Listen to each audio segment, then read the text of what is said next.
সেই 90 দশকের কথা কার কার মনে আছে যে যখন বিদ্যুৎ ছিল না, আমরা এভাবে মানে ল্যাম্প যেটাকে বলি বাতি, এখন তো মোম, তো তখন বাতি ছিল, বাতি ধরিয়ে রান্না করতাম।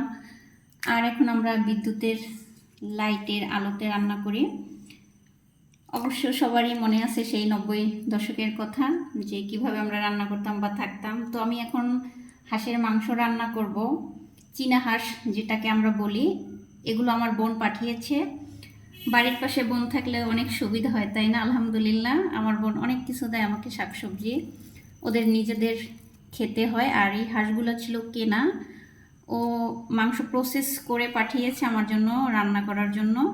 এখন আমি সব কিছু শিল পাটায় বেটে নিয়েছি, মশলা যত ধরনের আছে। তো এটাকে এখন মাখিয়ে, হাতে মাখিয়ে বসিয়ে দিব। পরিমাণ মতো লবণ দিব। আর আজকে আমার নূতন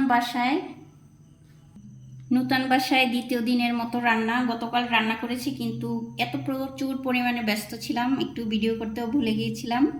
সেজন্য ভাবলাম যেহেতু হাঁসের মাংস রান্না করি, তাই আপনাদের সাথে শেয়ার করি। এখানে আমি সব ধরনের মশলা দিয়ে দিব।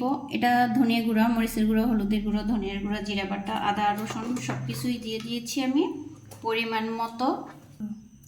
এখন তেল দিব পরিমাণ মতো। আমার তো বেশ ভালোই লাগতেছে বাতিতে, মানে মোমবাতির আলোতে রান্না করতে। আমরা তো সবসময় অনেক লাইটে রান্না করি, কিন্তু একটু আলো কম। তারপরে আমার খুব ভালো লাগতেছে যে এরকমের রান্না করতে। এটা আমি অফ ক্যামেরায় হাত দিয়ে সুন্দর করে মাখিয়ে নিয়েছি। হাত দিয়ে মাখালে মনে হয় আমার কাছে মশলাটা ভালো করে মাংসের ভিতরে ঢুকে। তো এখন আমি এটা বসিয়ে দিব। এটা আমি অফ ক্যামেরায় হাত দিয়ে সুন্দর করে মাখিয়ে নিয়েছি। এখন আমি বসিয়ে দিব।